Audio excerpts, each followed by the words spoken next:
Ayan, so welcome back po dito sa Denrica Doy TV Sports. At well, ang ating pong pag-uusapan mabilisan lang, no? Comment lang po dito sa sinabi ni Coach Francis Chua na pagdadagdag ng Gilas players, no? Or bukas siya dyan. At ito pong challenge dito kay Quintin Melora Brown na show us your passport. Ayan, di ba sinabi niya rin yan? At mga pa-shoutout, okay? So mabilisan lang po ito. Kung di pa po kayo subscriber ng channel na ito at nagugustuhan nyo pong ating mga sinasabi, ating mga komentaryo, pag-subscribe na po kayo, no? Okay, so yun na nga po. Ito pong sinabi ni Coach Francis Chua na open siya magdagdag ng players for Gilas, no? Or gusto niya magdagdag ng players. Hindi po ito contradiction sa naunang sinabi na ni Coach Tim Coon na ayaw niya nang magdagdag. At gusto niya hanggat maaari core team na po, no? Kung sino yung mga nandyan, yun na po ang kanyang mga players para hindi na po paulit-ulit nung kanyang pagpapaliwanag, no? Or i-integrate ng kanyang system sa mga players. Ito po ay ang ibig po sabihin ni Coach Francis Chua, may mga inihalong tulad niya po sa mga gulong or spare tires, no? Na nakikita nyo lang po mga sasakyan kapag ka naplatan, makakapagpalit ka agad ng gulong at makakatakbo. Ganun po ang ibig niya sabihin. So dito naman po sa lugar ko, hindi lang po basta donut, no, na temporary. Dapat talaga, yung talagang pwedeng tumakbo sa kalsada. Okay, yung mga allowed. So ano pong ibig ko sabihin yan? Dapat ang mga players na yun, kasama na po nagpa-practice ng Gilas players. Okay, so yan ang sinabi dyan ni Coach Tim Coon. Ni Coach Francis Chua, no? So, kasi nga, nabanggit niya rin na supposedly, yung kapalit sana ni Japet, di ba? Si Edo, na-injured. O, di ba? So, ngayon, in preparation for that, inactivate nila itong si Ange Kwame at ito pong si Mason Amos. Okay? Ito naman pong si Kwame, para naman po ito kay Brownlee just in case, diba? So ganyan po ang kahandaan, no, na gustong gawin dito ni Coach Francis Chua. Sa personal po siya nakatutok, no? At tayo naman po ipabor dyan, okay? So may mga players po tayo dyan, nakita niyo naman sa thumbnail, yung mga gusto po natin or yung sa tingin natin, pwede, no? At isa nga dyan ay itong si Quintin Melora Brown, di ba? Na-topic natin yan sa nakarang content dahil nga legit 6'10" yan, di ba? Phil-Am at ngayon naglalaro dyan sa UP. At yun nga, nabanggit, nababalita na daw siya, eligible, di ba? Pero sabi muna ni Coach Francis Chua, labas muna passport, parang gano'n. Oo nga naman, yun nga sabi ko, di ba? Kailangan talaga confirm. Kailangan talaga hindi basta sabi lang. Kailangan niyang malaman talaga, di ba? Para yun nga sinasabi ko, di ba? Noong una pa lang na dapat naspatan na ng Gilas yan, di ba? Dapat na yan. Isa na siya sa mga kinonsider.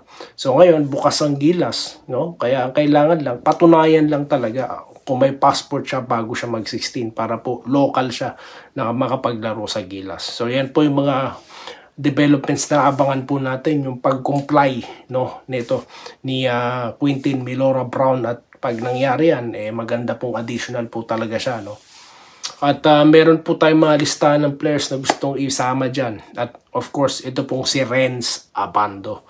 So, wala naman po dapat pang pag-explika dyan dahil lahat tayo napanood na ang capability ng player na ito. Hindi lamang po ito pang opensa, pang depensa pa. Nakita nyo naman po ang high leaping ability nito. At hindi lang po basta dyan nagtatapos. Siya po ay energizer din, Malaskati Thompson. So imagine mo, nagpapahinga si Thompson at may Renz Abando ka. Ang ganda po ng lineup na mangyayari. May energy ka, no, all throughout the game. Yan po yung mahalaga, yung hustle plays po, no? So yan po.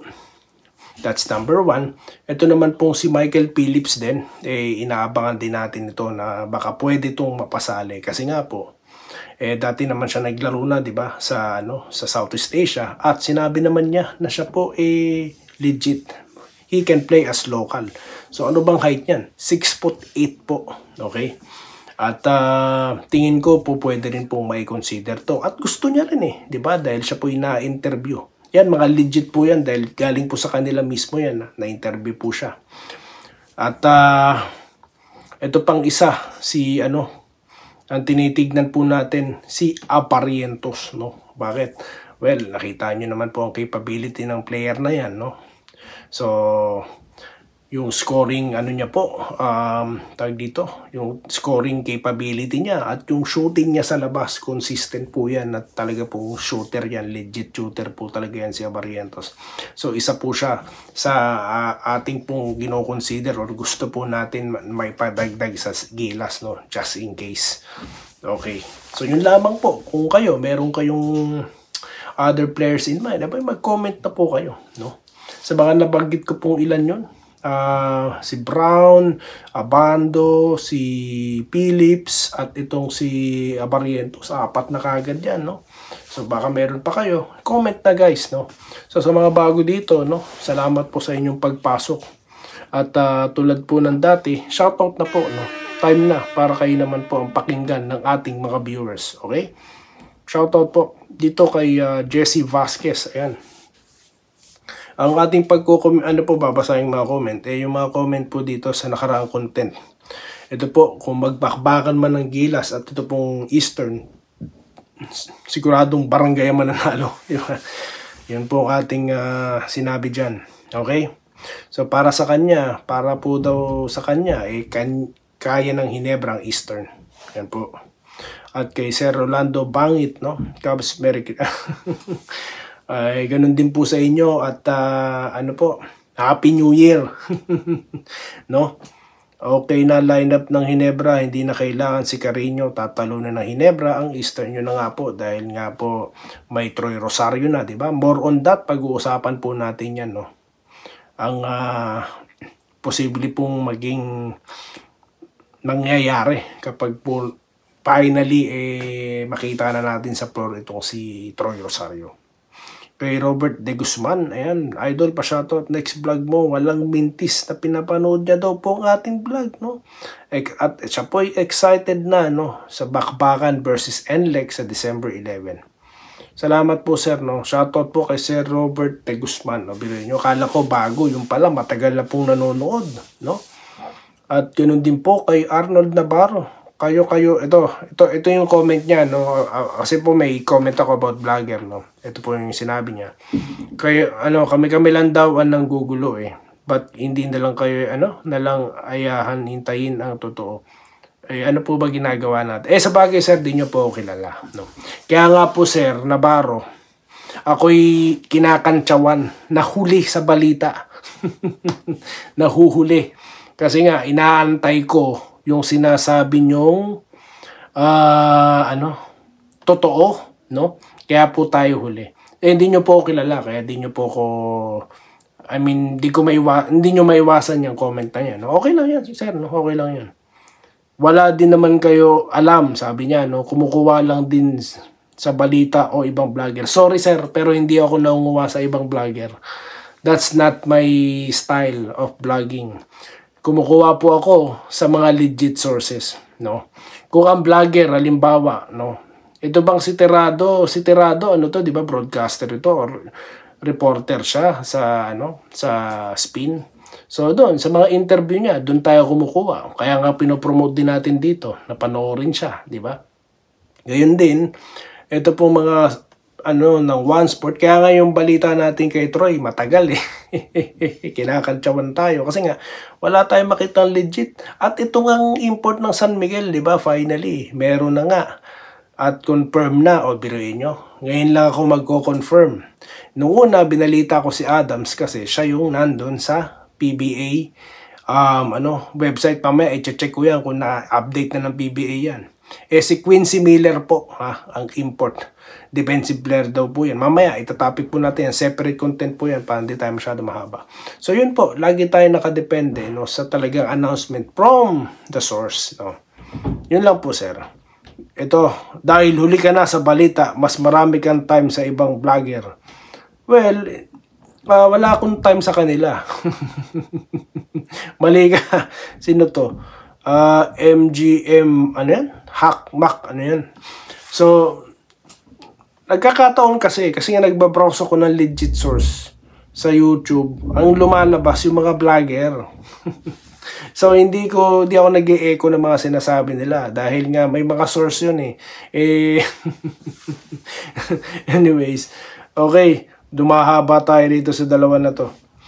Romel Paulino, good evening sir, bakit po kaya pinapayagan na may mga fake news? Kasi po wala pong control over internet, mahirap po kontrolin yan, no. Si Manila Boy may sinasabi na may itatatag siya para makontrol yan, pero suntok sa buwan po yan, hindi po yan mangyayari, no. No, kaya po pinag-iingat ko kayo, no, sa fake news.